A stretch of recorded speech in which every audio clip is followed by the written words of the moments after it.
క్రీస్తునందు ప్రియమైన ఈ ఆదివారపు సమయమందు దేవుని సన్నిధిలో పరిచర్య చేసి ఈ రీతిగా పాల్గొంటూ సహకరిస్తున్నటువంటి అనగా ఆలయాన్ని ఆరాధన కొరకు సిద్ధపరిచిన వారికైతేనేమి, పాటలు పాడి ఈ సౌండ్ సిస్టమ్ రెడీ చేసిన వారికైతేనేమి, ప్రార్థించిన బైబిల్ చదివిన వారికి, చేరువచ్చిన మీకు ప్రాముఖ్యం కొంతమంది నూతనంగా కూడా కొంతమంది ఉన్నారు.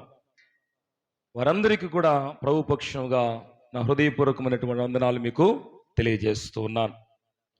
దేవుని మహా కృపను బట్టి మరొక ఆదివారం ఆయన మంచి మాటలు మనము వినడానికి దేవుడు సహాయం చేస్తూ ఉన్నాడు.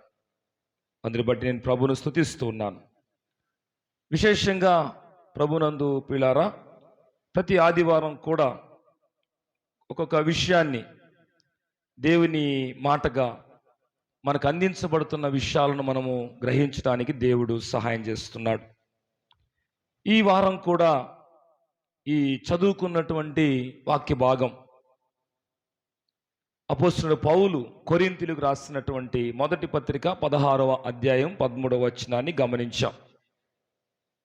భక్తుడైన పౌలు ఆయన ప్రభు చేత పట్టబడిన తర్వాత అనేక గ్రామాలలో, పట్టణాలలో, ప్రాంతాలలో పరిచర్య చేసి కొన్ని సంఘాలను ఆయన స్థాపించాడు. కొన్ని సంఘాలలో కొన్ని సమస్యలు ఉన్నట్లు గ్రహించాడు. అవి తనకు తెలిసినప్పుడు, లేకపోతే తెలుసుకున్నప్పుడు, లేకపోతే తనకు వినపడినప్పుడు వాటిని గూర్చి హెచ్చరించాడు, సరిచేసే ప్రయత్నం చేశాడు. ఇదంతా కూడా దేవుని యొక్క నడిపింపును బట్టి భక్తుడైన పౌలు తన పరిచర్యను కొనసాగించాడు. పట్టబడక మునుపు లోకములో జీవించిన వ్యక్తిగా, దూషకుడు, హానికరుడు, హింసకుడుగా, ప్రధాన పాపిని నేనని చెప్పుకున్నటువంటి పౌలు ప్రభు చేత పట్టబడిన తర్వాత ప్రభు కోసమే మరణించేంత వరకు కూడా శ్రమైనను, ఉపద్రవమైనను, కష్టమైనను, ఎలాంటి సమస్యలు, పరిస్థితులు ఎదురైనను ప్రభు కోసమే పనిచేసి మరణించేంత వరకు కూడా ప్రభుకు సాక్షికరంగా, క్రీస్తు ఖైదీగా ఆయన తన జీవితాన్ని కొనసాగించుకున్నాడు. అంతం వరకు కూడా ఆయనకు సాక్షికరంగా నిలవబడ్డాడు. కాబట్టి అలాంటి భక్తుని ద్వారా దేవుడు పరిశుద్ధాత్మ నడిపింపును బట్టి ఆనాడు కొరింథీ సంఘమును ఆలోచింపజేస్తూ సరిచేయడం కోసం హెచ్చరిస్తూ ఈ మాటలు రాసి ఉంచాడు. ఈ మాటలు ఈరోజు మనకు కూడా, ఈ మాటలు వింటున్న మనకు అందరికీ కూడా ఆ మాటలు ఎంతో అవసరమై ఉంటున్నాయి. కాబట్టే ఆ చదువుకున్న భాగంలో మెలకువగా ఉండండి, రెండవది నిలుకడగా ఉండండి, మూడవది పౌరుషం గలవారై ఉండండి, నాలుగవది బలవంతులై ఉండండి, ఐదవది ఏంటంటే మీరు చేసే కార్యాలన్నీ కూడా ప్రేమతో చేయండి. కాబట్టి 5 విషయాలు ఇందులో రాయబడ్డాయి. ఒకవేళ క్లుప్తంగా ఒక్కొక్క మాట మనం గమనిస్తే, మెలకువ, నిద్రపోకుండా మేలుకొని ఉండడం కాదు. యేసు ప్రభువారు చాలా చక్కగా శిష్యులతో చెప్పాడు, మీరు శోధనలో ప్రవేశించకున్నట్లు మెలకువ కలిగి ప్రార్థించండి. శోధన అంటే శోధకుడు ఎవరు? అపవాది. అపవాది ఏం చేస్తాడు? ఒక వ్యక్తిని దేవునిలో నుంచి దూరపరుస్తాడు, దేవునిలో నుంచి వేరుపరుస్తాడు.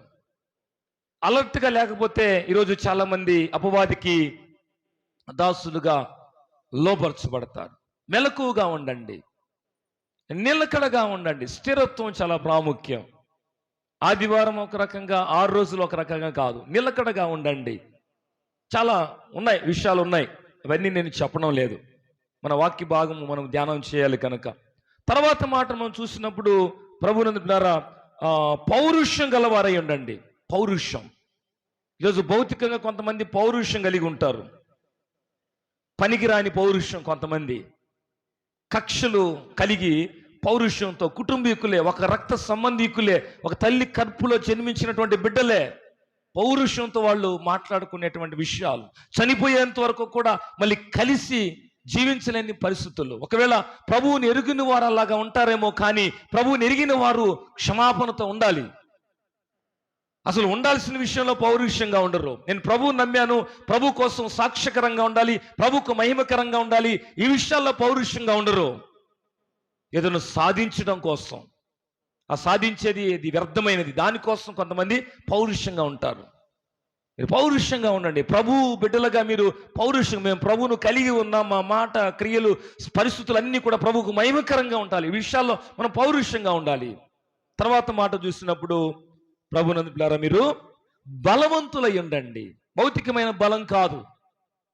కొంతమంది భౌతికంగా దృఢంగా ఎంతో మరి శారీరకమైనటువంటి దేహ దారుఢ్యం అంటాం, ఆ మంచిగా బలంగా ఉండడానికి ఇష్టపడతారు. ఆ బలం కాదు. భక్తులైన పౌలు జ్ఞాపకం చేస్తాడు, మేము మా బాహ్య పురుషుడు దినదినము కృషించిపోయినను మా ఆంతర్య పురుషుడు దినదినము నూతన పరచబడుచున్నాడు. ఆత్మ సంబంధమైనటువంటి బలము చాలా ప్రాముఖ్యం. భౌతికంగా కొంతమంది బలంగా ఉంటారు, కానీ ప్రభువులో జీరో. కొంతమంది చూస్తేనే అర్థమవుతుంది ఏంటి వీళ్ళకి, ఏంది ఇలా ఉన్నారని, కానీ దేవునిలో ఎంతో బలంగా ఉంటారు. దేవునిలో బలంగా ఉన్నవాడు అపవాదిని ఎదిరిస్తాడు. అదే బైబిల్ చెబుతూ ఉంది ఎఫెసీ పత్రికలో. కాబట్టి మీరు చేయు కార్యములు ప్రేమతో చేయండి. ఏది చేసినా ప్రేమతో చేయండి. ఈ 5 విషయాలు ఇక్కడ రాయబడ్డాయి. కానీ ఈరోజు మనం ధ్యానం చేస్తున్న అంశం ఏంటంటే నిలకడగా ఉండండి. చాలా మందికి నిలకడ లేదు, చంచలత్వం. ఈరోజు ఆ నిలకడగా ఉండు అనేటువంటి మాటను మాత్రమే మనం ధ్యానం చేస్తున్నాం. మన అంశం అదే, నిలకడగా ఉండుట, నిలకడగా ఉండుడి. కొంతమంది మాట మీద నిలకడగా ఉండరు, మాట చెప్తారు, తప్పిపోతూ ఉంటారు. కొంతమంది వారి ఇష్టానుసారంగా కొన్ని విషయాలు వారికై వారే పలుకుతారు, నిలబడలేరు. నిలకడగా ఉండండి. ఒక నిర్ణయం తీసుకున్న తర్వాత కొంతమంది ఆ నిర్ణయానికి నిలకడగా ఉండరు, మార్చేస్తూ ఉంటారు, ఇది చేద్దాం అది చేద్దామని. నిలకడ అనేది చాలా ప్రాముఖ్యం. ఏ ఏ విషయాల్లో మనము ఆ నిలకడ కలిగి ఉండాలి? ఒక 3 విషయాలు బైబిల్లో నుంచి మనం గమనిద్దాం. 3 విషయాలు ఎందులో మనం నిలకడగా ఉండాలి. మొదటి మనం చదివాం, విశ్వాసమందు నిలకడగా ఉండండి. విశ్వాసమందు నిలకడగా ఉండండి. చదువుకున్న భాగంలోనే మనం చూసాం. విశ్వాసం ఎలా వస్తుంది మనకందరికీ బాగా తెలుసు. వినుట వలన. ఏ మాట వలన? యేసయ్య మాట వలన. ఈరోజు లోక సంబంధమైన మాటలు వింటున్న అంత మంచి సమయము లేకపోతే అంత ఇంట్రెస్ట్గా దేవుని మాటలు వినడం లేదు. ఈరోజు యేసయ్యను గురించిన మాట నువ్వు వినే కొద్దీ నీలో విశ్వాసము పెరగాలి. ప్రభునందు ప్రియ సహోదరి సహోదరుడా, విశ్వాసమందు నిలకడ చాలా ప్రాముఖ్యం. నిలకడ లేకపోతే నీరసించిపోతారు. నిలకడ లేకపోతే వారి జీవితాలు నిలబడలేవు, పడిపోతారు. అందుకని బైబిల్లో ఉంటుంది కదా, తాను నిలుచున్నానని చెప్పుకునేవాడు తను పడకుండా జాగ్రత్త కలిగి ఉండాలి. చెప్పుకుంటే మనం క్రైస్తవులమని, క్రైస్తవులుగా ఉన్నటువంటి వారిలో నిలకడ లేని కారణం చేత కొంతమంది బలహీనులు, లోకముతో మరి ఆ సంబంధం కలిగిన వారుగా, పాపముతో సంబంధం కలిగిన వారుగా. నిలకడ అవసరం. దేంట్లో నిలకడ అంటే విశ్వాసమందు నిలకడ కావాలి. నువ్వు ఏ మాట వింటున్నావో ఆ మాట నువ్వు ఎంత నమ్ముతావో ఆ నమ్మిన మాటను బట్టి వారి జీవితంలో మేలు కలుగుతూ ఉంది. దానికి సందర్భాలు ఎన్నో మనం చూస్తాం. ఒక స్త్రీ బలహీనురాలుగా వచ్చింది, ప్రభువు మీద ఆధారపడింది, నమ్ముతూ ఉంది. ఆమె ఈ విశ్వాసము నిన్ను స్వస్థపరిచిన మాట ప్రభు అంటాడు. మరొక వ్యక్తి విశ్వాసాన్ని చూసి ప్రభు ఆశ్చర్యపోయాడు, శతాధిపతి విశ్వాసాన్ని చూసి. కాబట్టి విశ్వాసమందు నిలకడ కావాలి. అంతము వరకు విశ్వాసాన్ని కాపాడుకోగలగాలి. చాలా మంది జీవితాల్లో ఈ విశ్వాసంలో నిలకడలేదు. వాక్యం వినేటప్పుడుకి మనం చాలా భక్తులుగా, వాక్యం వినేటప్పుడు నేను ఈ మాటలన్నీ అంగీకరిస్తాను, అనుసరిస్తాను అన్నట్లుగా, లేకపోతే సేవకుడు కనిపించినప్పుడు ప్రత్యేకంగా ఆయన ముందు భక్తిని చూపించడం, లేకపోతే మందిరంకి వచ్చినప్పుడు అందరూ చూస్తున్నారు కనుక మోకరించగలిగితే మోకరించడం, గట్టిగా ప్రార్థన చేయడం, ఎవరు చేయలేనంతగా నేను చేస్తున్నాననేటువంటి విధానంలో మనం ముందుకు కొనసాగడం కాదు. కానీ మనం చూస్తున్నటువంటి ప్రభువు దగ్గర నీ విశ్వాసం, నా విశ్వాసము నిలకడ కలిగి ఉండాలి. నీవు యేసయ్యను గురించి వినే కొద్దీ విశ్వాసంలో స్థిరపరచబడాలి. కాబట్టి బైబిల్ చెబుతున్న మాట మనం చూద్దాం. ఒకసారి రోమా పత్రిక 4వ అధ్యాయము 18వ వచనం నుండి 22వ వచనం వరకు ఇక్కడ రాయబడుతున్న మాట ఏంటంటే, ఎక్కడో ఆది కాండములో జ్ఞాపకం చేయబడినటువంటి అబ్రహామును గురించినటువంటి మాటలు భక్తులైన పౌలు ద్వారా రోమియో సంఘానికి తెలియచేస్తున్నటువంటి మాటలు మనం చూసినప్పుడు, ఎప్పుడో అబ్రహాము ఇలాగా విరివిగా వాక్యం లేనప్పుడు, ఎప్పుడో దేవుని స్వరము వినపడుతున్నప్పుడు ఆ స్వరాన్ని విని తాను ఉన్న చోటును, తాను చూపించిన చోటుకు వెళ్ళడం కోసం సిద్ధపడ్డాడు. ఆ సందర్భం అక్కడుంది. అబ్రహాము గురించి వయస్సు ఉడికిపోయినప్పుడు నీకు సంతానం కలుగుతుందంటే ఆ మాటను నమ్మాడు. ఇప్పుడు ఆ మాటలు చదువుదాం. 4వ అధ్యాయం రోమపత్రిక 18 నుండి 22 వరకు ఒకరు వరుస క్రమంలో చదవండి. ప్రభునందు ప్రియులారా, నీ సంతానము ఇలాగుండునని చెప్పిన దానిని బట్టి తాను అనేక జనములకు తండ్రి అగునట్లు, ఈ మాట గమనించాలి, నిరీక్షణకు ఆధారం లేనప్పుడు అతడు నిరీక్షణ కలిగి నమ్మెను. దీనినే విశ్వాసం అనొచ్చు మనం. నిరీక్షణకు ఆధారము లేదు. నిరీక్షణకు ఆధారం లేనప్పుడు నిరీక్షించాడు, నమ్మాడు. అదే విశ్వాసం. మనకు కూడా అనిపిస్తుంది, ఈయన బాగాడిక, ఈమె పరిస్థితి ఇంతే, వీళ్ళు ఈ అప్పుల్లోంచి బయటకు రాలేరు, వీరి సమస్యలు ఇంతే పెరిగిపోతాయి, ఇంక రావు, బాగ్గారు, సమస్యలు తీరవు. చూసే ముందు మనకేమనిపిస్తుంది అంటే, ఒక సమస్యను చూసే ముందు ఇలాగ అనిపిస్తుంది. కానీ నిరీక్షణకు ఆధారం లేనప్పుడు నమ్మాడు అబ్రహాము, అనేక జనములకు తండ్రి. నిరీక్షణకు ఆధారం లేనప్పుడు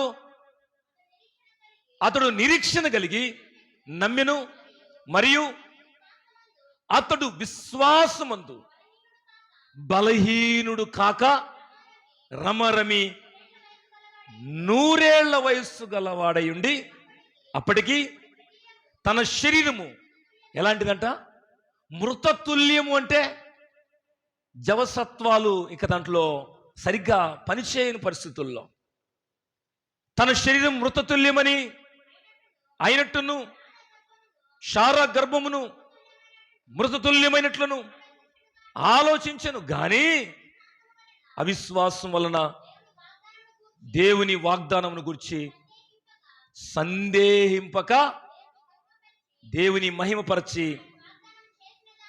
ఆయన వాగ్దానము చేసిన దానిని నెరవేర్చుటకు దేవుని నామానికి మహిమ కలుగునుగాక. దేవుడు వాగ్దానం చేసిన దాన్ని ఏం చేస్తాడు? ఆయన సమర్థుడు, శక్తి కలిగిన వాడు. సమర్థుడని రూఢిగా విశ్వసించి విశ్వాసము వలన ఏం పొందాడు? బలం పొందాడు.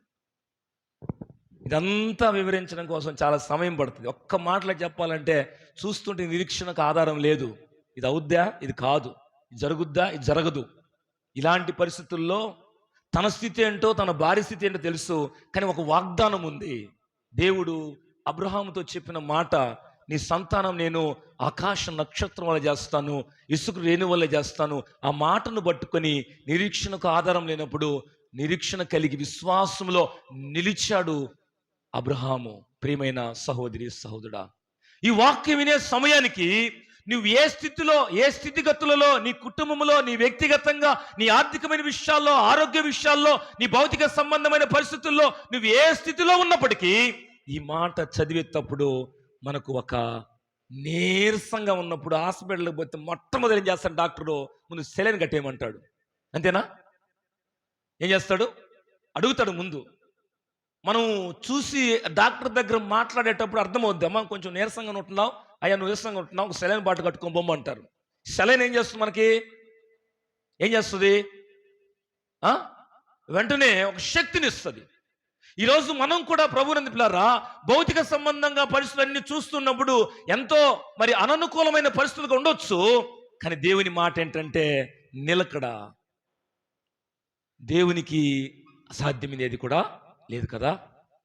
అవన్నీ ముందున్నాయి, కానీ దేవుని వాగ్దానం ఉంది.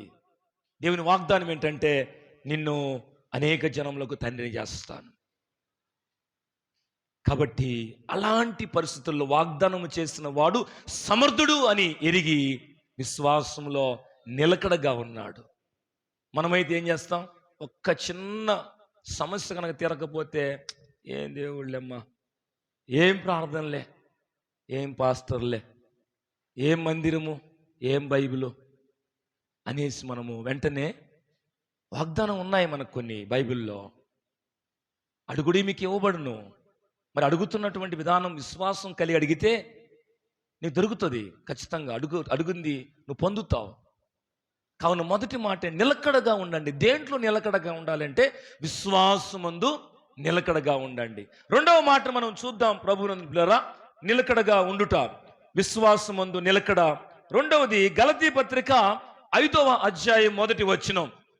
గలతీ పత్రిక 5వ అధ్యాయం మొదటి వచనాన్ని గమనిద్దాం.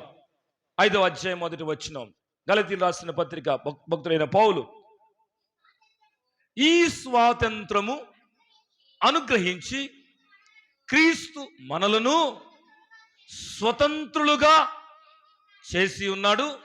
కాబట్టి ఈ మాట ఇక్కడి నుంచి గమనించాలి. మీరు స్థిరముగా నిలిచి మరలా దాస్యమను కాడి కింద చిక్కుకొనకుడి.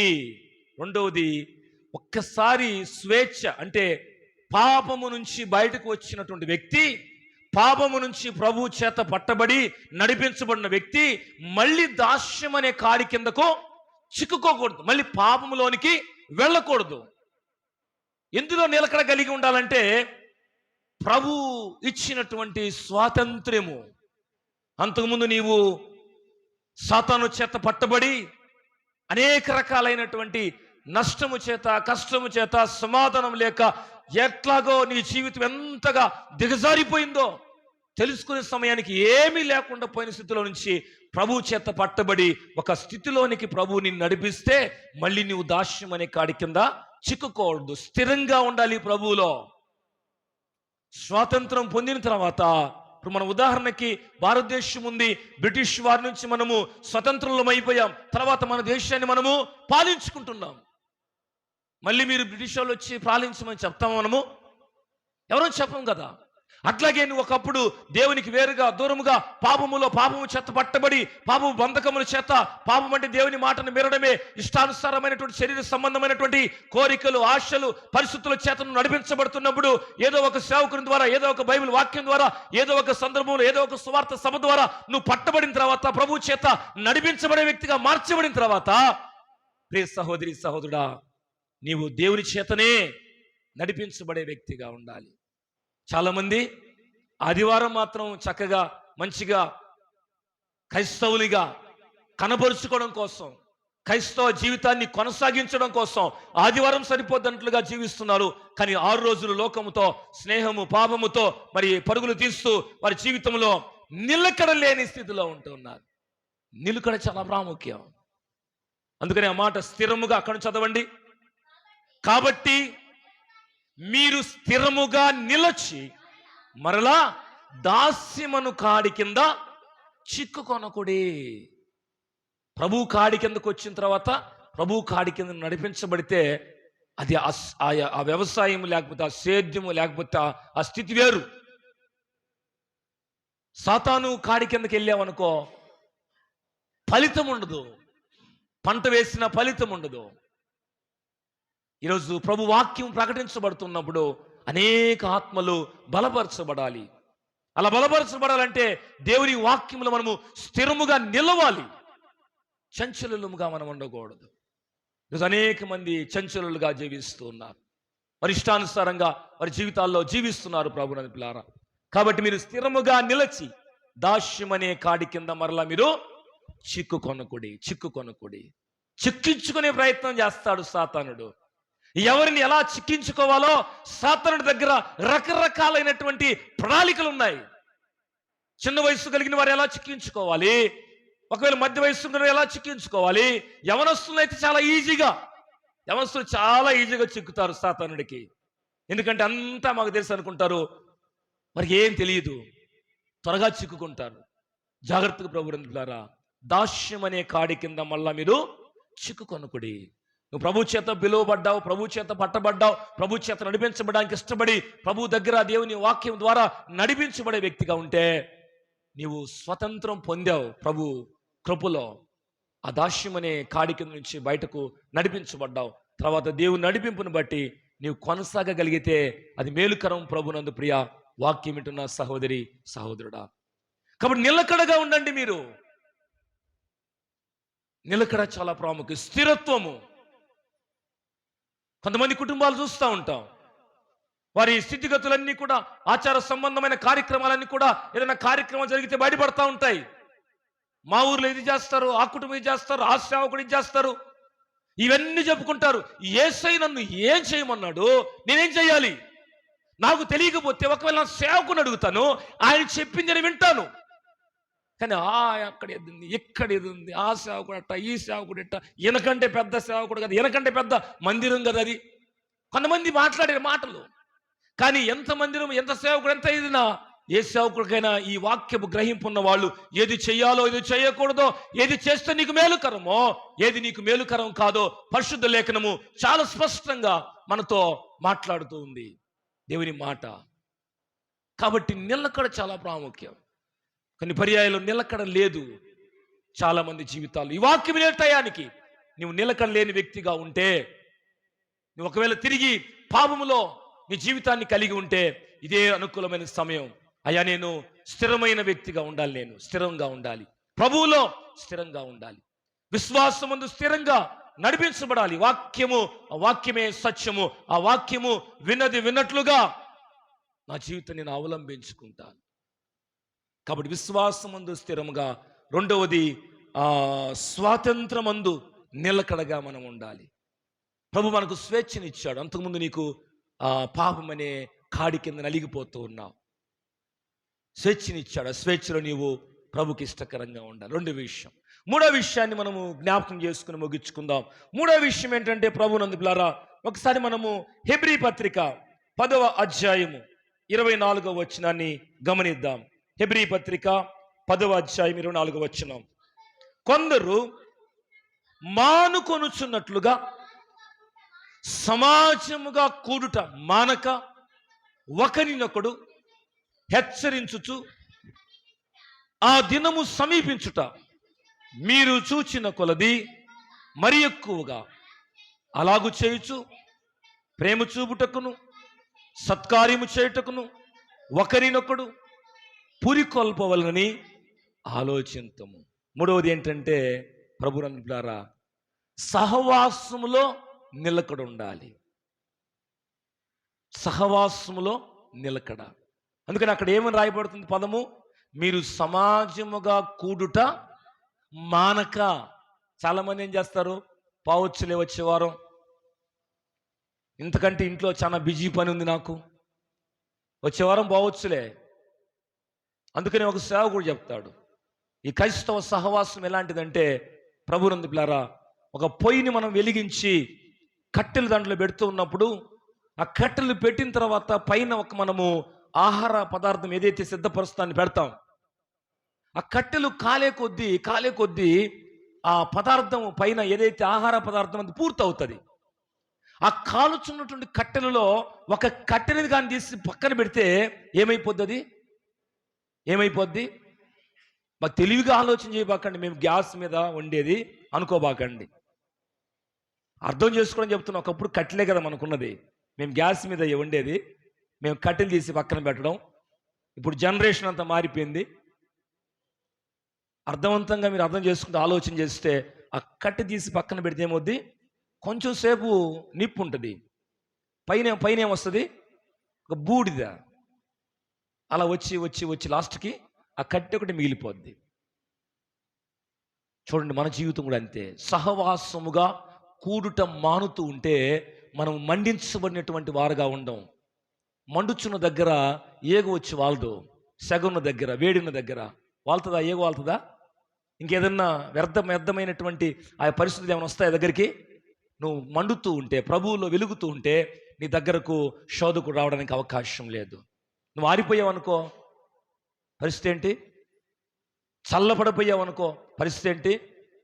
కొన్నిసార్లు కొన్ని చల్లని పదార్థాలు తినం. ఎందుకు? మనం అవి ఈగలు వాళ్తాయి, దాంట్లో ఆ ఉన్నటువంటి ఆ ఫ్రెష్నెస్ అంతా పోతుందని చెప్పి మనము దాని దగ్గరికి మనం వెళ్ళడం తీసుకోం చాలా మందిని.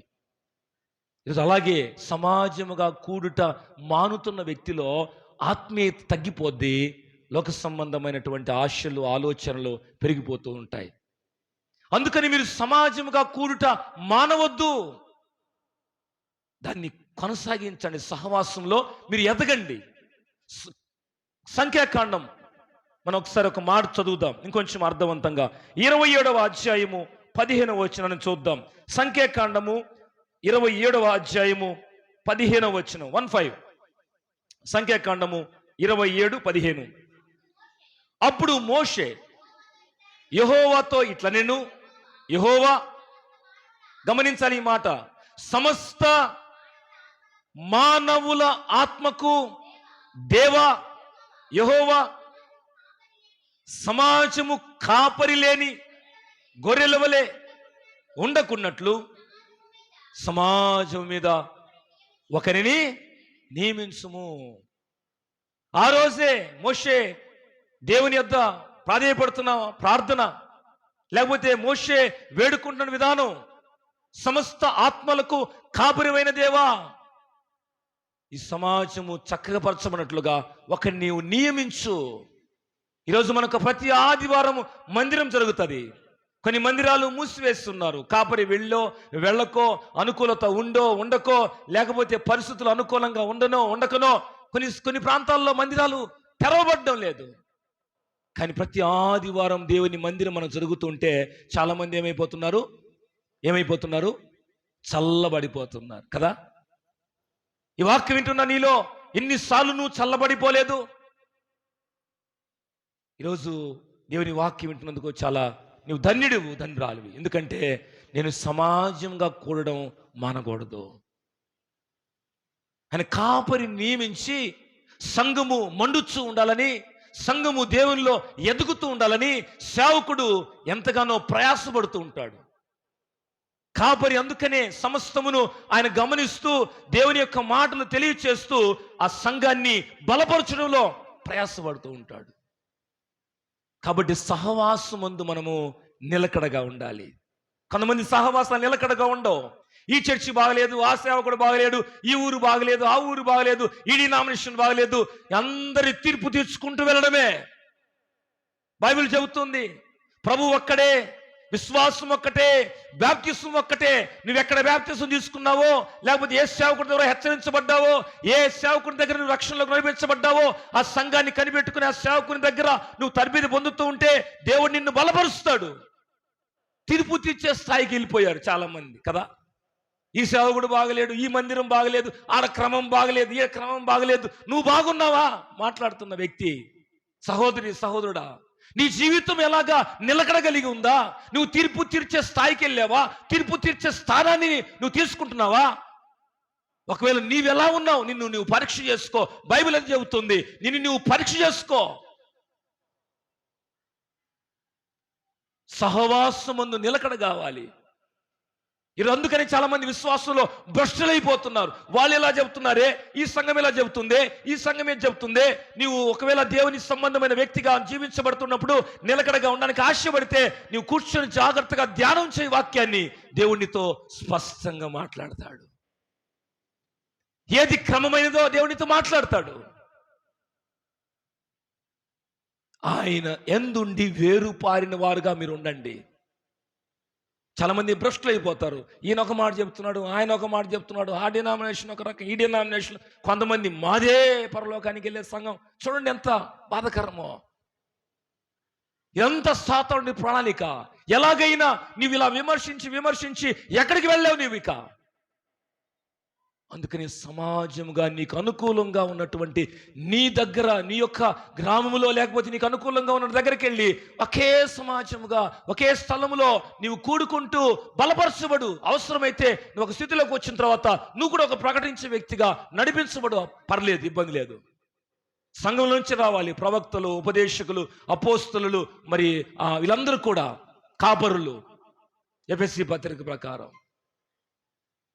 సహవాసంలో నిలకడ కావాలి. నీ ఇష్టం వచ్చిన నిర్ణయాలు తీసుకొని వెళ్ళిపోయి భ్రష్టులు అయ్యే పరిస్థితి వద్దు.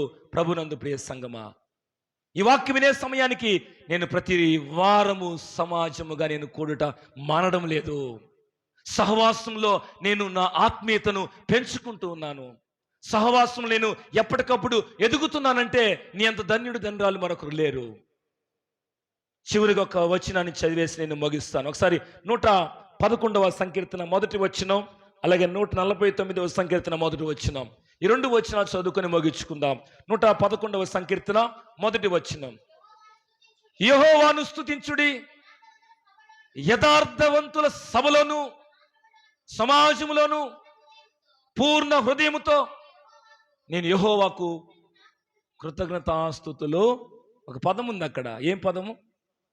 యథార్థవంతుల సభలోను. ఈరోజు కొన్ని సభలు ఉంటాయి, అక్కడ యథార్థత ఉండకపోవచ్చు. కానీ దేవుని మందిరంలో మనం ప్రార్థన చేశాం. మనుషుడు పై రూపం చూస్తాడు, దేవుడు అంతరంగాన్ని చూస్తాడు. నువ్వు యథార్థంగా ప్రార్థన చేస్తున్నావా, పెదవులతో ప్రార్థన చేస్తున్నావా, ప్రభువుకు బాగా తెలుసు. యథార్థవంతుల సభలో ఆయన్ను మీరు స్తుతించండి. నువ్వు యథార్థమైన హృదయం కలిగి దేవుని దగ్గరకు వచ్చి సహవాసంలో కూడుతున్నప్పుడు నీ స్థితి యథార్థతను ప్రభు దగ్గర కనపరుచుకుంటావు. ఈ లోకంలో యథార్థతను జీవితాన్ని కొనసాగించుకుంటావు. 149వ కీర్తన మొదటి వచనం చదివి ముగించుకుందాం. యెహోవాను స్తుతించుడి, యెహోవాకు క్రొత్త కీర్తన పాడుడి, భక్తులు కూడుకొను సమాజములో ఆయనకు స్తోత్ర గీతము పాడుడి. భక్తులు, ఏ భక్తులు? రకరకాలైన భక్తులు ఉన్నారు. ఈరోజు మనము యేసయ్య నామములో సమకూడుతున్నటువంటి భక్తి భావముతో. కాబట్టి సమాజముగా కూడడం మానుకోకూడదు మనం. కొంతమందికి చాలా ఈజీ అయిపోయింది.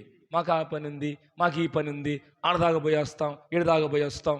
ఆ రోజులు నువ్వు అదే పనులు చేస్తున్నావు కదా, సహవాసానికి దూరంగానే నీ ఇష్టానుసారంగా తిరిగావు కదా. ఈ ప్రత్యేకమైన ప్రభు దినాన నీకు ఎన్ని పనులున్నా వాటన్నిటిని పక్కన పెట్టి సమయానుకూలంగా దేవుని మందిరంకి వచ్చి నువ్వు సమకూడు, సన్నుతించు, ప్రభుని స్తుతించు, నీ అవసరతలు తెలియచేసుకో.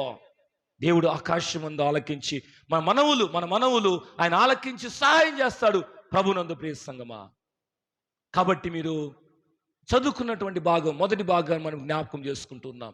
అన్నాడు భక్తుడైన పౌలు, అన్నాడు కొరింథీయుల సంఘాన్ని ఆలోచింపజేస్తున్నాడు.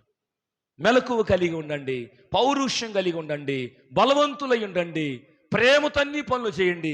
ఇవి చెబుతూ ఆ మధ్యలో ఉన్నటువంటి మాట, నిలకడ, విశ్వాసమందు నిలుకడగా ఉండండి. ఈరోజు వాక్యం విన్నటువంటి ప్రియ సహోదరి సహోదరుడా, నీవు ఇంతవరకు నిలకడగా ఉంటే ఈ చెప్పినటువంటి మాటల్లో నీవు ధన్యుడివే. లేదంటే ఈరోజు విన్న తర్వాత, ఈ వాక్యం విన్న తర్వాత నిలకడగా ఉండడానికి సిద్ధపడు.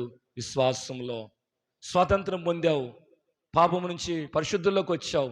పరిశుద్ధతలో నీ జీవితాన్ని కొనసాగించుకో, ప్రభుకి ఇష్టకరంగా నీ జీవితాన్ని కొనసాగించుకో. మూడవది, సమాజంగా కూడటను మానవద్దు. సమాజంగా సహవాసంలో నీవు నిలకడగా ఉండు. సమాజం కూడడం, సహవాసం చాలా ప్రాముఖ్యం. సహవాసం లేకపోతే చాలా కష్టం. సహవాసం ఉన్నప్పుడు మనం ధైర్యపరచబడతాం. బైబిల్లో ఉంటుంది కదా, సహోదరులు ఐక్యత కలిగి నివసించుట ఎంత మేలు, ఎంత మనోహరము. ఐక్యత, యూనిటీ అనేది చాలా ప్రాముఖ్యం. యూనిటీ లేకపోతే ఏమవుతుంది పరిస్థితి? యూనిటీ లేకపోతే చాలా కష్టం. ఈరోజు కుటుంబాల్లో యూనిటీ, సంఘంలో యూనిటీ, ఇద్దరు భార్యాభర్తల మధ్యలో యూనిటీ ప్రాముఖ్యం. సహవాసం అనేది మనం కలిగి ఉన్నప్పుడు ప్రభువుతో సహవాసం చేస్తున్నావు. నీవు ఆయన నడిపింపులో కొనసాగుతావు. ఎవరితో కాదు సహవాసాలు, ఈ లోక సంబంధమైన సహవాసాలు ఎన్నో ఉన్నాయి. సహవాసాలు పేరు చెప్పుకుంటే చాలా ఉంటాయి. వాళ్ళని మనము ఒకవేళ యూట్యూబ్లో కూడా వెళ్తుంది కదా వాక్యం, కొన్ని మాటలు కొన్నిసార్లు మనం కొన్ని జాగ్రత్తగా మాట్లాడాలి. రకరకాలైన సహవాసాలు ఉన్నాయి. కానీ ఇక్కడ చేరి వచ్చిన నీవు, ఈ వాక్యం వింటున్న నీవు ప్రభువుతో సహవాసం కలిగి జీవిస్తే నీకు సంతోషం ఉంటుంది, మేలు ఉంటుంది. బైబిల్ చెప్తుంది, నువ్వు ఆయనతో సహవాసం చేసినట్లా నీకు మేలు కలుగును, మేలు కలుగును. కాబట్టి నీవు ఈ వాక్యం వింటున్నా, ఎక్కడి నుంచి ఈ వాక్యం వింటున్నావో ప్రియమైన సహోదరి సహోదరుడా, మనము దేవుని మాటలు గమనిస్తున్నాం. 3 విషయాలు గమనించాం. నిలుకడ ప్రాముఖ్యం ఎందులో? విశ్వాసంలో. 2, స్వాతంత్రం పొందిన తర్వాత ప్రభు బిడ్డగా నువ్వు జీవించే విషయంలో నువ్వు నిలకడగా కలిగి ఉండు. 3వది దేవుని సహవాసంలో, సహవాసం నిలకడగా నీవు జీవించగలుగు. అటు కృప ఈ వాక్యం విన్న మనకందరికి దేవుడు దయచేయునుగాక.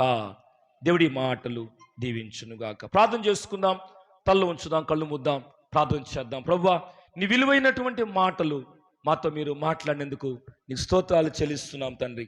అవునయ్యా, మేము నిలకడ లేని జీవితాలుగా, నిర్లక్ష్యం కలిగిన జీవితాలుగా ఎన్నో పర్యాయాలు విశ్వాసాన్ని విడిచిపెట్టేశాము అయ్యా. నిర్లక్ష్యం కలిగిన జీవితాలుగా ఎన్నో పర్యాయాలు పాపం వెంబడి పరుగులు తీసాము అయ్యా. మేము నిర్లక్ష్యం కలిగిన జీవితముగా కొన్ని పర్యాయాలు దేవుని మందిరమని పోవాలని తెలిసినా వెళ్ళలేకపోయామయ్యా.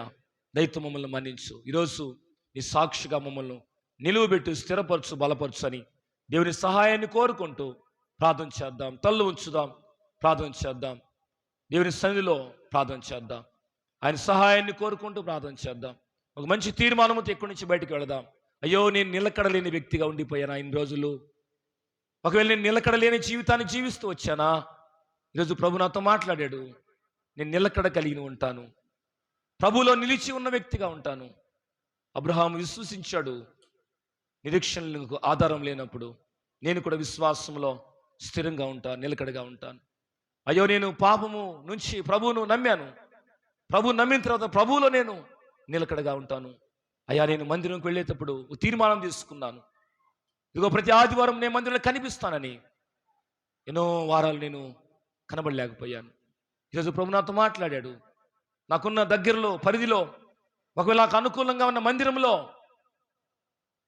ఒకవేళ నువ్వు ప్రేమించినా ప్రేమించకపోయినా నేను ప్రభువును ప్రేమిస్తున్నాను కాబట్టి, నేను చేసే కార్యం ప్రేమతో చేయాలి కాబట్టి సమాజంగా కూడుట నేను మానను, సహవాసంలో నేను బలపరచబడతానని ఒక తీర్మానంతో ఇక్కడి నుంచి మనం బయటికి వెళదాం. తల్లు ఉంచుదాం, కళ్ళు ముద్దాం, ప్రార్థన చేద్దాం.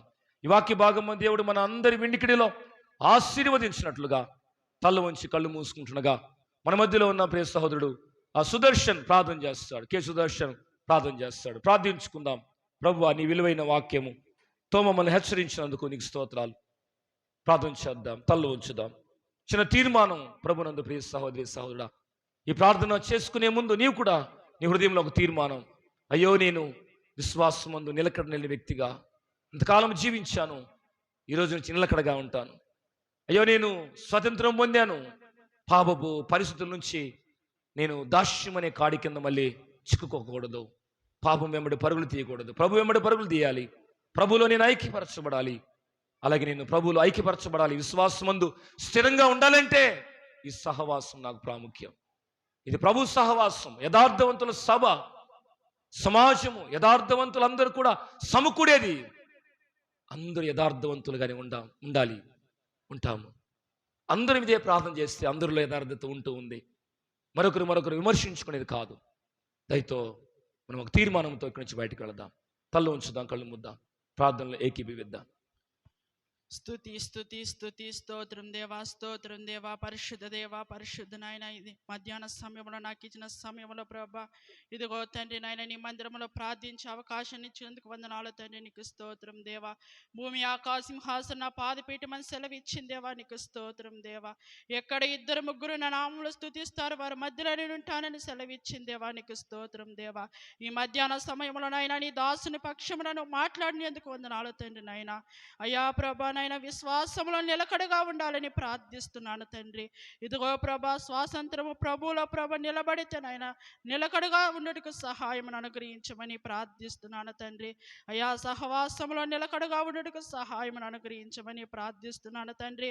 అయా విన్న మాటలు విడిచిపెట్టుకున్న ప్రతి హృదయంలో మీరు నాటబడి ఫలించుటకు సహాయం అనుగ్రహించమని ప్రార్థిస్తున్నాను తండ్రి. ఇదిగో ప్రభా నాయన, ఈ సంఘంలో ప్రతి కుటుంబాన్ని ప్రతి బిడ్డను మీరు దర్శించమని ఇదిగో ప్రభా నాయన, నువ్వు నాతో మాట్లాడినందుకు వందనాలు స్తుతులు స్తోత్రాలు చెల్లిస్తున్నాను ప్రభా. అయ్యా తండ్రి నాయన, ప్రభా నాయన, ప్రతి ఈ సంఘం అంతా ఫలించుటకు నాయన సహాయం అనుగ్రహించండి ప్రభా. అయా ప్రతి బిడ్డకు నాయన వినగల చెవులను గ్రహించే మనస్సులను ప్రతి బిడ్డకు దయచేయండి ప్రభా.